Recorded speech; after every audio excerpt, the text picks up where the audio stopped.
का इजहार करना आसान नहीं होता, लेकिन उस प्यार को इज्जत देना और सोसाइटी में मनवाना और भी मुश्किल है।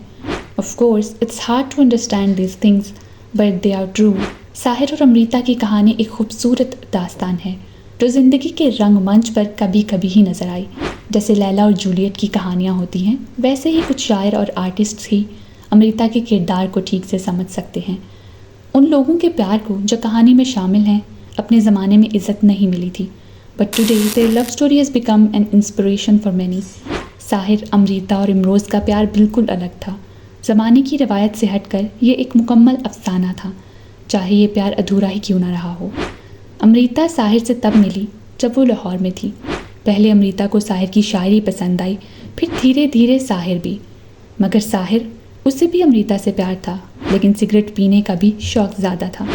हर मुलाकात में साहिर बस सिगरेट पीता रहता और अमृता चुपचाप उसे देखती रहती, जैसे सिगरेट्स का धुआं भी एक नज़्म हो। सबसे अजीब बात यह थी कि जब साहिर चला जाता, अमृता उसके सिगरेट के बट्स को इकट्ठा करती थी। It was as if those small cigarette butts were little memories for her. हाँ, बिल्कुल, वो सिगरेट के बट्स उसके लिए ज़्यादा कहते थे जितना साहिर कभी कह नहीं सका। उनका प्यार कभी अल्फाजों में इजहार नहीं हुआ, लेकिन उनकी शायरी और खामोश मुलाकातों में छुप गया। दो शायर जो दुनिया के जज्बात लिख सकते थे मगर अपने प्यार के लिए चुप रहे। A love story of passion but barely any words. Amrita Pritam आखिर कौन थी? अमृता प्रीतम एक इंडियन मैवरिक राइटर और पोइट थी। उन्हें 20th सेंचुरी की पहली eminent female Punjabi writer, novelist और पोइट माना जाता है। उनकी राइटिंग इंडिया और पाकिस्तान दोनों के लोगों के बेहतरीन प्यार में है। अपने 6 डेकेड से ज़्यादा लंबे कैरियर में उन्होंने पोइट्री, एसेज, नॉवेल्स, बायोग्राफीज़ वगैरह लिखी। उन्हें साहित्य अकादमी, भारतीय ज्ञानपीठ और पद्मा विभूषण जैसे प्रेस्टिजियस अवार्ड से नवाजा गया। उनका एक मशहूर नॉवल पिंजर को इसी नाम से मूवी में भी तब्दील किया गया। उन्होंने अपनी ऑटोबायोग्राफी भी लिखी, in which she revealed many personal details about her life, showcasing a boldness that was considered controversial. आज भी कॉन्टेम्प्रेरी इंडिया में 20th सदी के अदबी मशहूर नाम अमृता प्रीतम अपने जज्बाती और इंतकाम भरे काम के लिए जाना जाता है। उसकी ज़िंदगी और लिखाई एक ऐसी कहानी है जो एक तरफ तो दर्द और गम की निशानी है और दूसरी तरफ एक बेपनाह अदबी इज़्ज़त और जज्बात की दास्तान है। प्रीतम की लिखाई ने न सिर्फ इंडिया और पाकिस्तान में बल्कि दुनिया भर में अपने असर छोड़े हैं। She was a voice of people, writing about both the beauty and the suffering of the human experience. उसका एक मशहूर काम अज आँखां वारिस शानू है, जिसने उन्हें काफ़ी तारीफ दिलवाई। हर नज़्म और कहानी उसकी ज़िंदगी की कहानी है, एक ऐसी कहानी जो ज़िंदगी के हर रंग को छूने की कोशिश करती है। अगर अमृता की अर्ली लाइफ और बैकग्राउंड की बात करें तो अमृता प्रीतम का जन्म 31 अगस्त 1999 को गुजरांवाला, पंजाब, ब्रिटिश इंडिया में हुआ। उसका असली नाम अमृता कौर था। अमृता के परिवार में उसकी माँ राज बीबी और उसका अब्बू करतार सिंह हितकरी शामिल थे। राज बीबी एक स्कूल टीचर थी और करतार सिंह हितकरी एक फेमस एडिटर और स्कॉलर थे। इनका परिवार एक लिटरेरी और तालीमात माहौल से भरपूर था, जहाँ सहाफ़त और अदब को बहुत अहमियत दी जाती थी। But when Amrita's mother passed away, her life took a sharp turn. उसकी माँ की मौत ने उसकी दुनिया को हिला दिया और इस गम ने उसके इमोशंस को ज़िंदा कर दिया। जब अमृता अपने माँ के इंतकाल के बाद 11 साल की थी, तब उसने अपनी ज़िंदगी में एक नया सफ़र शुरू किया। She move to Lahore with her father, जहाँ उसने अपनी अदबी सफ़र की शुरुआत की। उसके अकेलेपन और दर्द को समझते हुए उसने लिखाई की दुनिया में अपना रास्ता बनाया। 16 साल की उम्र में she published her first book, Amrit Lehra, immortal waves, जो उसके जज्बात और सोच की निशानी थी। And this book gave her a new identity and marked her first step in the literary world. Amrita Pritam की शुरुआती नज़में रोमांटिक थीं, लेकिन जैसे जैसे वक्त गुजरता गया, हर राइटिंग बिगेन टू चेंज। उसने प्रोग्रेसिव राइटर्स मूवमेंट के साथ जुड़ने का फैसला किया। The movement which started during pre partition British India gave a new direction to the literary world. ये मूवमेंट अदबी और समाजी इनकलाब के लिए थी और इसमें लिटरेरी एफर्ट्स और सोशल जस्टिस को अहमियत दी जाती थी। प्रीतम ने इस मूवमेंट का हिस्सा बनकर अपनी अदबी ज़िंदगी को एक नई दिशा दी। उसकी 1994 की किताब लोग पीड पीपल्स एंग्विश ने ब्रिटिश राज और बंगाल फेमिनिन के खिलाफ अपना गुस्सा जाहिर किया। इस किताब ने ब्रिटिश कॉलोनियल रूल और उसकी पॉलिसीज़ पर सवाल उठाया और आम लोगों की समस्याओं को उभारा। प्रीतम की राइटिंग में एक सोशल कॉन्शियसनेस और ह्यूमन सफरिंग थी। She illuminated the literary world with a new perspective.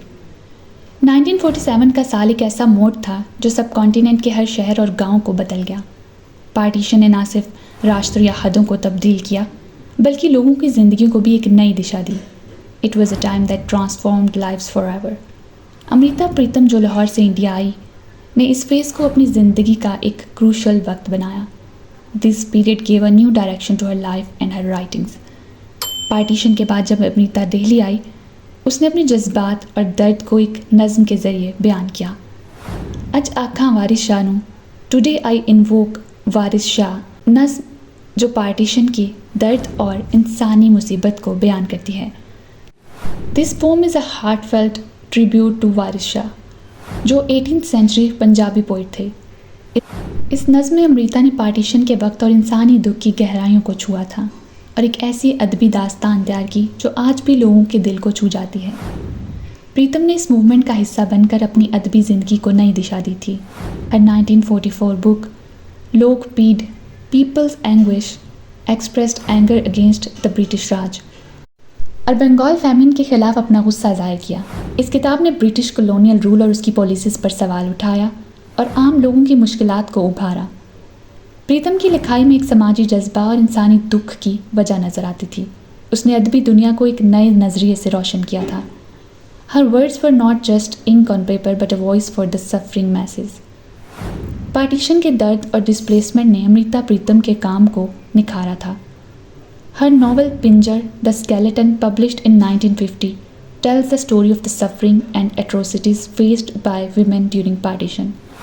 Puro, the protagonist of this novel, reflects the challenges and struggles of women's life in that era. This story is an attempt to understand existential despair and human sorrow. पिंजर ने partition के वक्त के लोगों के emotions और उनकी sufferings को एक नई नज़र से दिखाया था। This novel was later adapted into film in 2003. which helped in conveying Pritam's emotional and humanistic perspective. The film brought to life the literary essence and the pain of partition through a visual medium. Amrita Pritam ने इस movement का हिस्सा बनकर अपनी अदबी ज़िंदगी को एक नई दिशा दी थी। Her 1944 book लोग पीड People's Anguish expressed her anger against the British Raj and the Bengal famine. This book raised questions on British colonial rule and highlighted the struggles of ordinary people.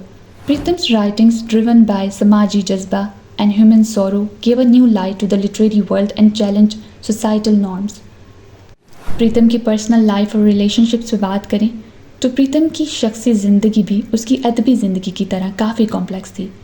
1935 में she got married to Pritam Singh जो लाहौर के अनारकली बाज़ार की hosiery merchant के बेटे थे। उनकी शादी से 2 बच्चे हुए, एक बेटा और एक बेटी। लेकिन इस शादी के बाद प्रीतम की ज़िंदगी में मुश्किलात काफ़ी आईं। प्रीतम के जज्बात और पर्सनल लाइफ भी अदबी दुनिया से जुदा थी। उसने पोइट साहिर लुधियानवी के लिए अपनी बेपनाह मोहब्बत का इजहार किया।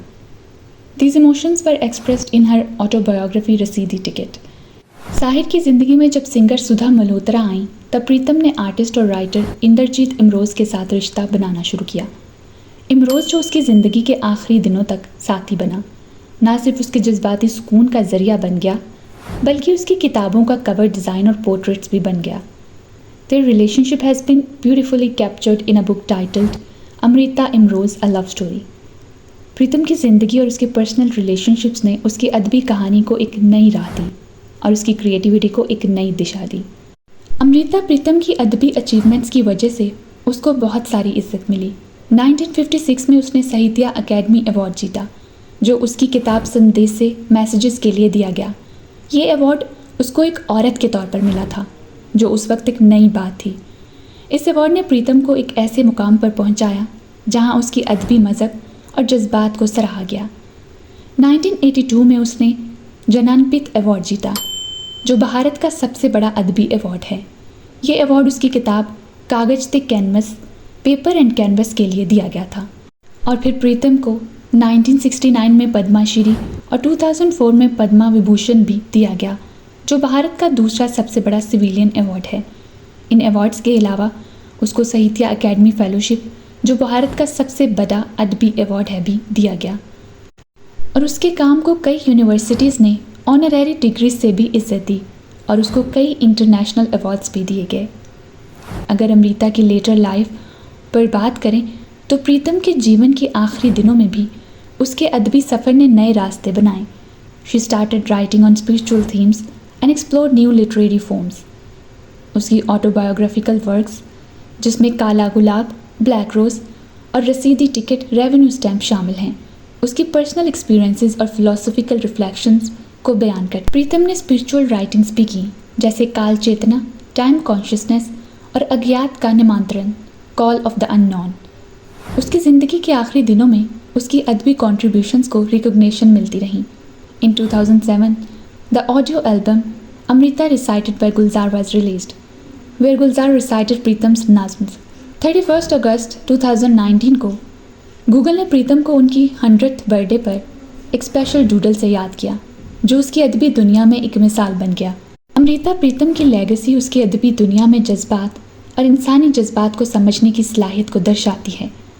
उसकी ज़िंदगी जो पर्सनल लॉस और ट्रायम्फ से भरी हुई है, उस ज़माने की स्ट्रगल्स को रिफ्लेक्ट करती है।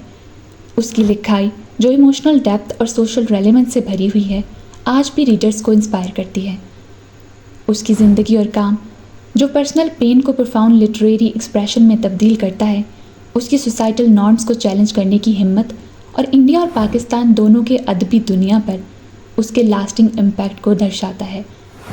अमृता प्रीतम की कहानी ना सिर्फ एक पर्सनल अचीवमेंट है, बल्कि वर्ड्स की पावर को समझने और आगे की नस्लों को इंस्पायर करने की एक जिंदा मिसाल है। Her literary world full of emotional depths and human sorrows always remains a guiding light for future generations. तो ये थी अमृता प्रीतम की ज़िंदगी पर मुकम्मल वीडियो।